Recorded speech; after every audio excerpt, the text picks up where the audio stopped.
So our next speaker is Jorge Sebastián-Lozano.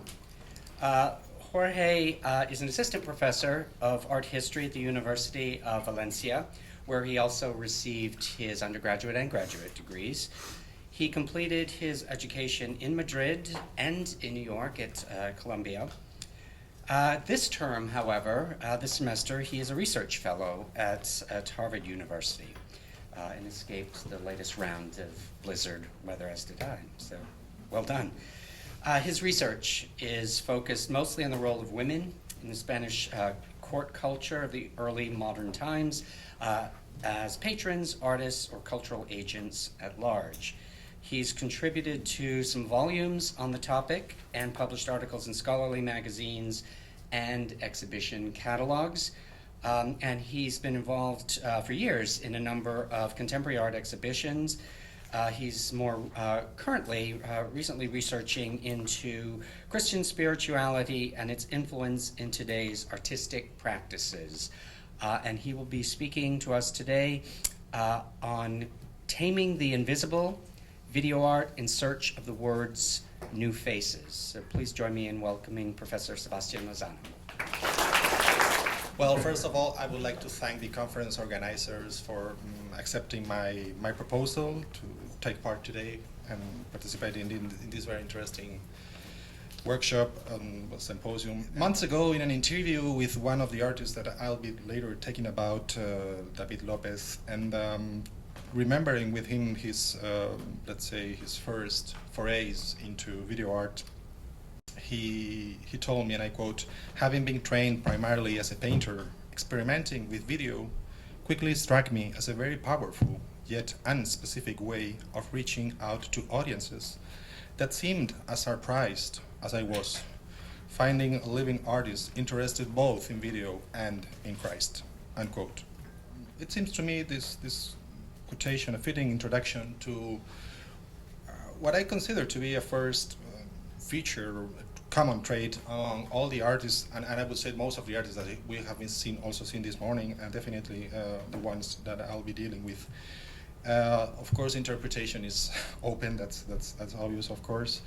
And I would say that artists working within this field are usually acutely aware of that openness to the many diverse interpretations, answering to the many and diverse religious backgrounds or non-religious backgrounds that their audiences may have.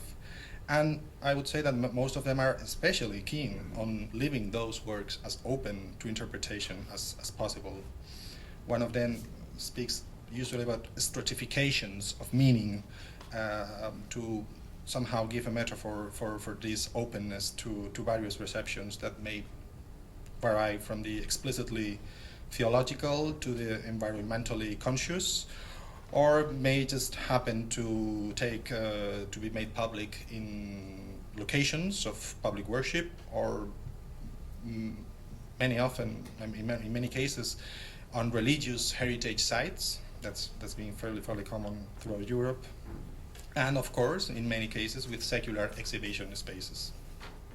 On the other hand, and what might be seen as a purely or in purely visual terms, these artists' works are not different, I have to start saying, from those produced by many of their colleagues in the field of video art.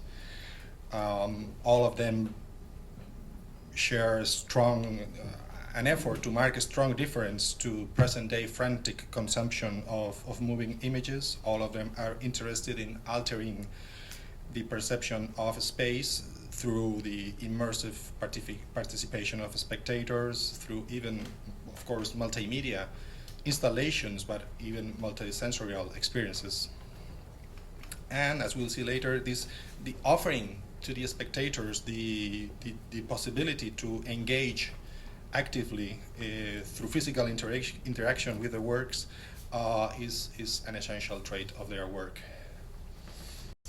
Finally, digital images are more and more the core from the technical point of view, in the core of their work.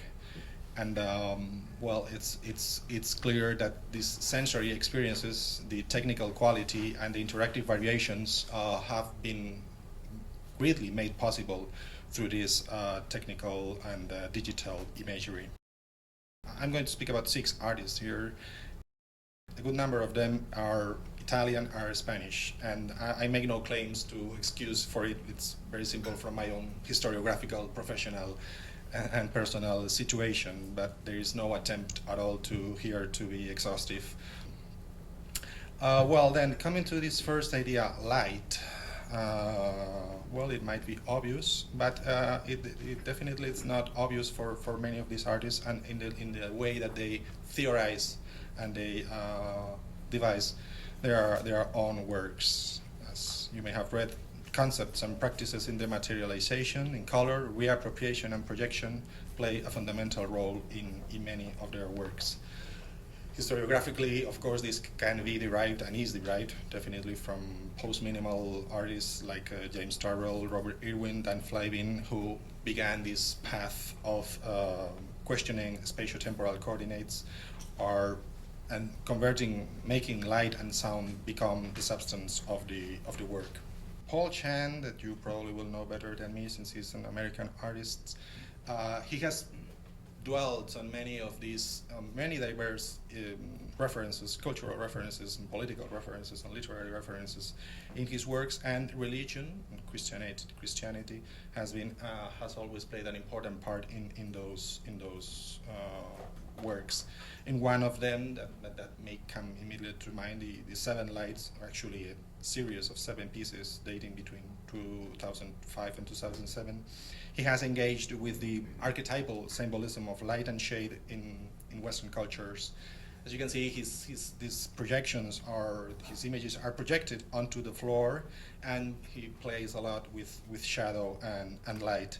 Some of these, you're watching images of the 3 first pieces in the series. In them, we can very easily find, well, I wouldn't say so easily, because he's always making it confusing, and everything is changing constantly, but the fact is that there are quite evident allusions and references in his images to objects or to signs such as the cross, and you can see the first image, which is also a pylon of power. But then you have references like the tree, paradise, creation, or in this third piece is quite more, let's say, one has to get deeper into the thing is in this case the image is not only projected on the floor, it's also projected on top of a table, and that table and in its disposition and in its measures is a reference to Leonardo da Vinci's Last Supper in Santa Maria delle Grazie in Milano. So he's usually contrasting images of hope and horror, simultaneously referencing both utopia and war or catastrophe, some of his most repeated topics. Quoting Massimiliano Gioni, one of the curators and directors of the new museum here in New York, and in a way, the 7 Lights, this series of pieces, speak of this need of inventing a new iconography that is built on the fragments, the ruins of different religious imagery, and then constructed in an absolutely personal and even delirious vocabulary, end quote. So, and even though Paul Chan has a religious background, he has mentioned sometimes his Catholic upbringing, it is clear that his interest and his reference to this kind of works, or to this kind of subjects, is done from a purely cultural, let's say, motivation. Probably much better known, at least in the European scene, are the Italians Studio Azzurro. As you may know, they are a Milanese group of artists who have been using in many of their works a rich landscape of cultural, religious, literary, political references in their works. The interesting thing is that Christianity does not seem to have been very prevalent in this regard within their work. They have been working intensely for the last 3 decades. Although Christianity was never completely absent. In this context, you may know about their collaboration with the Vatican in the Venice Biennale 4 years ago in 2013. They, among other artists, they were commissioned to offer a work based on the concept of creation, in principio a boy in the beginning and afterwards, and that it struck many, since there wasn't a clear precedence within their work on of a great interest in religious imagery, but they did in their very, very, let's say, specific way, and combining interactive installations and different social meanings within their work. It has to be said that the two images on the left belong to the original presentation of the work in Venice in 2013, and the one on your right is the current arrangement of the work within the Vatican Museums in the Gallery for Contemporary Art. And very quickly, the installation is triggered by the spectator's hand, who here somehow, when introducing his hand within the circle of the video projection, sets in motion the entire set of many hands who somehow become to interact and are a general reference to God's creative gesture. And what we see on the walls, there's a difference between the tavola orizzontale, the horizontal space, the table, and the vertical spaces on the walls, are images on the one hand of prison inmates telling their genealogy, telling their family history, somehow connecting them to a universal history, and then different mute persons explaining the names of animals and plants, as in replaying the creative gesture of God.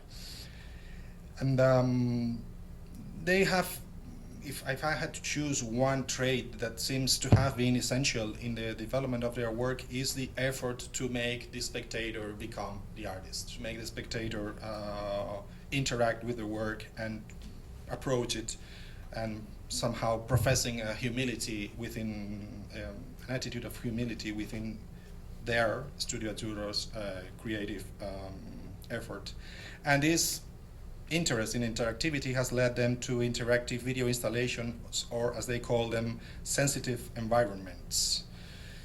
This has led them, of course, they started with cinema, then moved on to TV and monitors, then to video, then to sensitive environments and mostly projections. And well, in this sense, being always in search of a larger interactivity with their audience.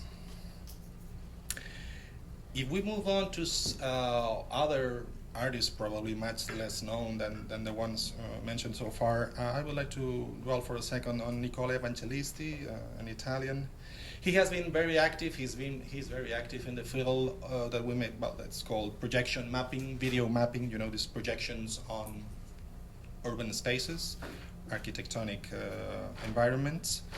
He started with the sculpture, and he has always framed his artistic research with clear roots in a sculpture. But this has led him to use forms of pure light in a trajectory of transcendence towards dematerialization, through which he has arrived at separating tangible and intangible forms. It's important to say that many of these works incorporate what he calls, well, can be called soundscapes. They are, of course, multimedia. And that's another part that I'm not going to explain here. Lux Inaccessibili, probably the first and most known of them was projected and was shown in Bologna, 2013. He said about creating a different architecture, a conversation with what's already existing, and the fact of having that dialogue with the urban architecture and the spaces broadens the audience perceptive scope. He pursues an artwork that can be inhabited, experienced, that is able to alter the urban space. References, well, rich and varied. Giunta Pisanos, what you can see that's being projected on the apsis of the church, is a Giunta Pisano's crucifixion from the 13th century, and in this image, of course, has a golden background, and what starts his reflection and his work is to have light emanate not only from the gold, but also from the wooden cross, somehow asserting the presence of the material. He has also, well, his it's based, like anything in Milan, by Saint Ambrose and a specific text. But anyway, in other works in a similar vein, let's say, he has been inspired by Robert de Grosse tests and his metaphysics of light. And there's a quite conscious return to Gothic and medieval sources in this case, and one that is not by no means it's superficial or truthful. I mean, it's definitely there is definitely a good understanding of medieval philosophy and theology in his works, as you can see. Well, I mean, he's projecting this idea in this case. The sun and the mirror, the sun as a mirror, brings forth evidently, very clearly references to theological questions. And then this might be less known, although it's an ongoing series actually. Genus Lugis, 2014, but also again in 16 and in some other cases. There is this idea, and I quote, my conception, I quote the artist, my conception of art in dialogue with the sacred involves the view of the artwork as a fact that is never completed, in perpetual redefinition. Thus, the sacred can be a field of artistic interest, just like any other event has a stratification of diverse semantic values. The artist that I was quoting at the beginning of this intervention, David Lopez, he had training and also trajectory as painter, but very soon he also turned to video. It was actually during his training here in New York in the School of Visual Arts. That's one of the first results from those years, the series called The Transit, in which he was recording the subway escalators and projecting them in a very slanted way. He was finding the deep and true spiritual meaning of ascension within those images that are obtained from a very, very ordinary and everyday life. But the case in which this interest is most evident is in his series named The Dwellings, again a piece of a work composed of 7 different pieces, in which, well, as you can see, of course, the recording of the characters is projected on top of the same furnitures or props that were used during the projection. This is, of course, no new thing that has been done in many cases since the 70s. What the thing here is that he's trying to find within ordinary life, within family life, primary truths about the human being. And there's, of course, again, a very clear but open-ended reference to the 7 sacraments.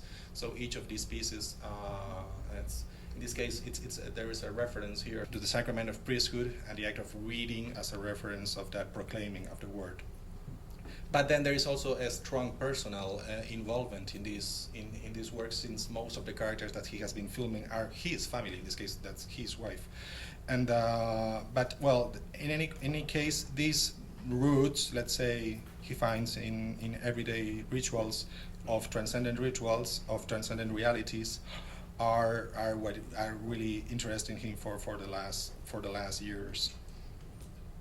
And this, of course, is an occasion for him to show relationships between the body and the image, the permanent and the ephemeral, the matter and the spirit, between our perception of time and space. So, and I know I have done not that much time left. Well, as you can see here, this is the piece Bath, very obviously related to baptism, of course. But the thing is, it has been shown and projected on most cases, not on all, but in most cases, on a surface filled with water, so that the spectator is somehow invited to be a part of that baptism, of that bath, of that interaction with image, and is said to think about his or her own baptism, or his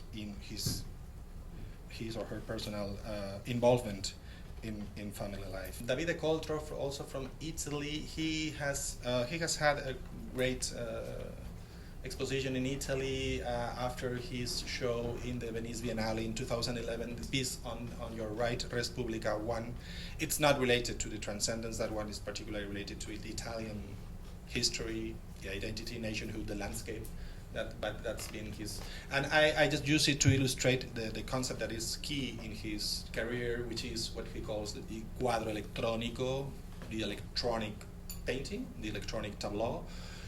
It's always done on those monitors, and images shown within those monitors have been always recycled and produced digitally. But the piece that I really wanted to talk about, incidentally, he's very clear about his interest in, it's not an exclusive interest, but is a strong interest into theology, and in fact he has been for some years doing studies of theology. And he's most known in this aspect. His most known work in this aspect is this crux installation, in which, well, this is not in a chapel. It was first shown in a chapel in Milano, and then it has been taken to some other places. This projection of mostly heaven, of mostly sky, images are what form the core, let's say, of the work. Of course, here there are, if we want to get into historiography, there are very clear references to Yoko Ono and her Sky TV, to Gary Hill and his work in this particular issue, about forming the crux, etc. But in his case, then, it's the interest that is moving him is a very clear reference to historical and theological Christian principles, and in this case, is per crucem, the motto per crucem ad lucem, through the cross there is a way towards the light, towards God, towards Christ. So this has been quite inspiring. And then, of course, Viola. There's people in this room who can speak with much more authority than me about him, but since I'm very short of time, I will just jump to the main idea. It can be seen in many of these artists a general trend towards projection, immersive spaces, multimedia experiences, and it's very interesting to me to see how in many of his works that share this clear common reference to Christian art and Christian heritage and Christian theology, he has made the choice to use screens, be that flat LCD screens or be it plasma screens, somehow running contrary, I would say, to the general tendency or to the general trend in the field. The one on the left, although it might seem something else, it's actually a projection. It's a rear projection.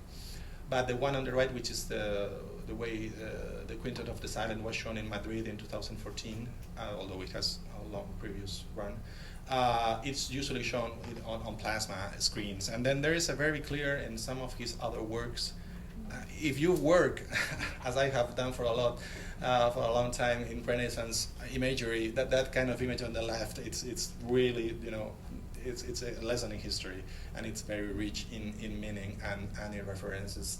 So, but of course, it's not just those diptychs; it's all these environments again. But again, making use of these screens, and of course, his work for St. Paul's Cathedral in London.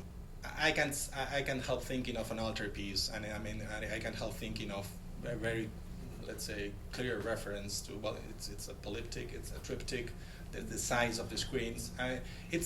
So what I wonder about, and I would really be glad to hear your thoughts about it, is to what extent is it appropriation, is it history, or there is something else, or there is some kind of finding within the support, within the medium, a particularly convenient solution to this kind of message, to this kind of project. Well, I have to say that there were some really interesting references to artists and critics from the 70s about the sacramentality of TV art or video art, even from a very different viewpoint or for very different reasons. But I'll just skip that. And just to finish, I would say that many of these works, some of these artists, let's say, do not have a personal attachment to any established religion. Some others do, and it would seem to me that the approach that many churches are sharing of inviting artists, no matter their personal affiliation or non-affiliation with religion, is being really fruitful, is being very rich, and it's a path that needs to be still much explored. But at the same time, and here I might be voicing the ideas of some of the artists that have been shown here. It's also important for churches, educational institutions, or whatever, to foster that kind of interest, which is not so easy to find in many cases. And here I might be speaking mostly from a Catholic background. That is not easy to find within the churches or within related institutions. A proximity towards this kind of interests within their, of course, within their own faithful, let's say. And there were quite a few more things, but I should really stop here. So thank you very much.